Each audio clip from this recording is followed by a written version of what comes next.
دوستو، ایک ایسے اللہ کے ولی جنہوں نے پتھریلی سرزمین پر اپنے دست مبارک سے پانی کا چشمہ جاری کر دیا۔ اللہ اکبر!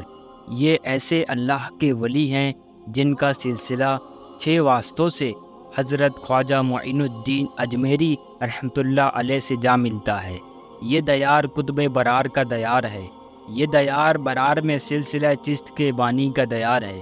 تو ناظرین، اگر آپ بھی ان ولی اللہ کی مکمل ہسٹری جاننا چاہتے ہیں تو آپ اس ویڈیو کو پورا ضرور دیکھیں، اور ویڈیو پسند آنے کی صورت میں ویڈیو کو لائک کر کے شیئر ضرور کریں، اور ابھی تک آپ نے ہمارا چینل سبسکرائب نہ کیا ہو تو چینل کو سبسکرائب کر دیں۔ تو آئیے ناظرین، اس ویڈیو کو شروع کرتے ہیں۔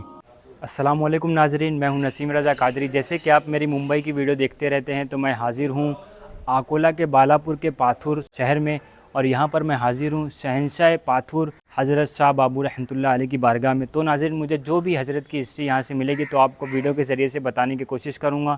تو اگر آپ ہمارے چینل پر نئے ہیں تو سبسکرائب کر دیں، اور اگر آپ فیس بک پر دیکھ رہے ہیں تو فالو کر دیں۔ تو چلیے چلتے ہیں، اس ویڈیو کو شروع کرتے ہیں۔ تو ناظرین، ابھی جو آپ آستان مبارک کی زیارت کر رہے ہیں، ان ولی اللہ کا آستانہ مبارک آکولہ کے علاقے بالاپور کے پاتھور میں موجود ہے، اور ان ولی اللہ کا مکمل نام شہنشاہ پاتھور حضرت شیخ عبدالعزیز عرف شاہ بابو رحمۃ اللہ علیہ ہے۔ آپ رحمۃ اللہ علیہ کی ولادت مکہ مکرمہ کے ایک دیندار گھرانے میں ہوئی۔ بچپن ہی سے حضرت شاہ بابو رحمۃ اللہ علیہ کا من دینی چیزوں کی طرف ہوتا رہا۔ حضرت شاہ بابو رحمۃ اللہ علیہ مکہ مکرمہ سے سفر کرتے ہوئے شمالی ہند کے پنجاب کے قصبے کہکان میں تشریف لائے، اور آپ دین کی تبلیغ کرتے رہے۔ پھر آپ پنجاب سے دہلی تشریف لے گئے، اور حضرت علاؤ الدین سندھی خلیفہ شیخ نصیر الدین چراغ دہلوی کی خدمت میں بیعت و خلافت سے مشرف ہوئے۔ آپ کا سلسلہ صرف 6 واسطوں سے حضرت خواجہ معین الدین اجمیری چشتی رحمۃ اللہ علیہ سے جا ملتا ہے۔ سلسلہ کچھ اس طرح ہے: حضرت علاؤ الدین سندھی رحمۃ اللہ علیہ کے پیر و مرشد حضرت خواجہ نصیر الدین چراغ دہلوی رحمۃ اللہ علیہ، اور ان کے پیر و مرشد حضرت خواجہ نظام الدین اولیاء رحمۃ اللہ علیہ، اور ان کے پیر و مرشد حضرت خواجہ بابا فرید گنج سکر رحمۃ اللہ علیہ، اور ان کے پیر و مرشد حضرت خواجہ قطب الدین بختیار کاکی رحمۃ اللہ علیہ، اور ان کے پیر و مرشد حضرت خواجہ معین الدین چشتی اجمیری سنجری رحمۃ اللہ علیہ۔ سبحان اللہ! آپ کے پیر و مرشد حضرت علاؤ الدین سندھی کے کہنے پر حضرت شیخ عبدالعزیز عرف شاہ بابو رحمۃ اللہ علیہ دین کی خدمت کرتے ہوئے سرزمین ہند کے برار شہر پاتھور میں آپ اس پہاڑ کے دامن میں قیام کیے۔ پاتھور میں اس وقت گون راجہ کی حکومت تھی، جو بہت ظالم تھا اور اہل اسلام سے پریشان رہتا تھا۔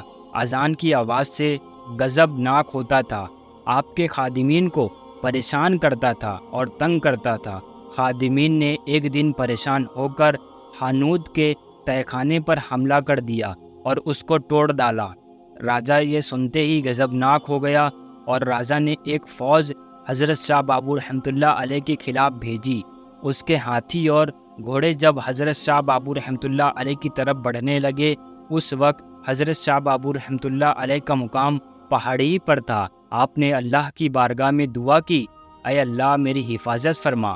آپ کی دعا فوراً قبول ہوئی، اور راجہ کے بھیجے ہوئے گھوڑے اور ہاتھی کے پیر پتھروں کے اندر دھس گئے، اور یہ خبر سننے کے بعد راجہ آپ کی خدمت میں حاضر ہوا، اور آپ کے ہاتھ پر کلمہ پڑھ کر مسلمان ہو گیا، اور راجہ کی ساری فوج نے بھی دین اسلام کو قبول کر لیا۔ یہ تھی حضرت شاہ بابو رحمۃ اللہ علیہ کی پہلی کرامت، جو برار میں ظاہر ہوئی تھی اور لوگوں نے اپنے آنکھوں سے دیکھی تھی۔ کہتے ہیں کہ ان گھوڑے اور ہاتھی کے پیروں کے نشان آج پتھروں میں پائے جاتے ہیں۔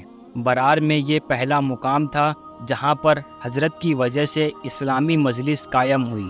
دوستو، ابھی جو آپ جس مزار شریف کی زیارت کر رہے ہیں، یہ مزار شریف حضرت شیخ عبدالعزیز عرف شاہ بابو رحمۃ اللہ علیہ کی ہے۔ آپ حضرت نصیر الدین چراغ دہلوی کے خلیفہ حضرت شیخ علاؤ الدین سندھی رحمۃ اللہ علیہ کے خلیفہ ہیں۔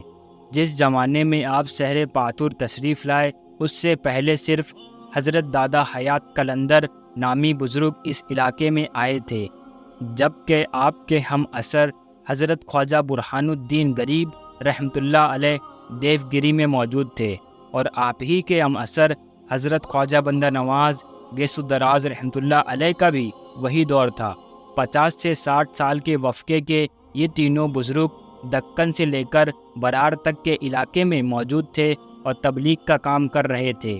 اور دوستو، ابھی جو آپ گنبد دیکھ رہے ہیں، اس گنبد کے حوالے سے کہا جاتا ہے کہ 1388 میں جب حضرت کا وصال ہوا تو فیروز شاہ تغلق نے صرف 2 دن کے اندر آپ رحمۃ اللہ علیہ کا یہ گنبد بنوا دیا تھا۔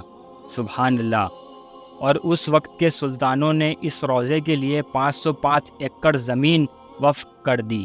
کہا جاتا ہے کہ ایک زمانہ ایسا بھی آیا، سلطان تغلق کا گزر اس علاقے سے ہوا، وہ شدید بیمار ہو گیا اور بیماری کی حالت میں حضرت شاہ بابو رحمۃ اللہ علیہ سے ملنے کے لیے آیا۔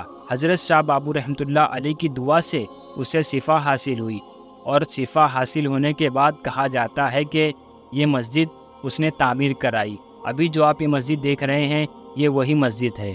حضرت شیخ عبدالعزیز شاہ بابو رحمۃ اللہ علیہ کے 2 خلیفہ ہیں۔ آپ کے پہلے خلیفہ حضرت مہتاب شاہ علی رحمۃ اللہ علیہ، اور ابھی جو آپ جس آستانِ مبارک کی زیارت کر رہے ہیں، یہ آپ کے پہلے خلیفہ ہیں، جن کا آستانہ آپ کی درگاہ سے کچھ ہی دوری کے فاصلے پر موجود ہے۔ اور آپ کے دوسرے خلیفہ حضرت امان اللہ شاہ رحمۃ اللہ علیہ، اور ابھی جو آپ جس آستانے کی زیارت کر رہے ہیں، یہ آپ کے دوسرے خلیفہ ہیں، جن کا آستانہ آپ ہی کی درگاہ سے کچھ ہی دوری کے فاصلے پر موجود ہے۔ شہر پاتھور میں حضرت عبدالعزیز شاہ بابو رحمۃ اللہ علیہ کا قیام 30 برس بتایا جاتا ہے۔ آپ رحمۃ اللہ علیہ کی بے شمار کراماتیں ہیں، لیکن آپ کی کرامت ایک بڑی مشہور ہے۔ جب شہر پاتھور میں پانی کی قلت ہوئی تو حضرت شیخ عبدالعزیز عرف شاہ بابو رحمۃ اللہ علیہ نے اپنے دست مبارک سے ایک چشمہ کھودا۔ یہ زمین پتھریلی تھی، پھر بھی نہایت کم گہری پر ہی پانی کا چشمہ پھوٹ پڑا، یعنی تھوڑا ہی کھودنے پر پانی کا چشمہ پھوٹ پڑا۔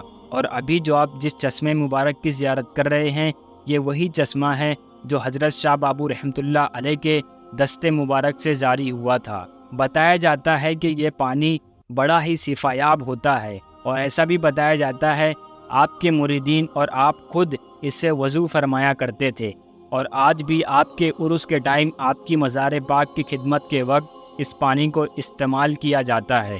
سبحان اللہ۔ 11 شوال 791 بروز جمعہ کو آپ نے اس دنیا سے وصال فرمایا۔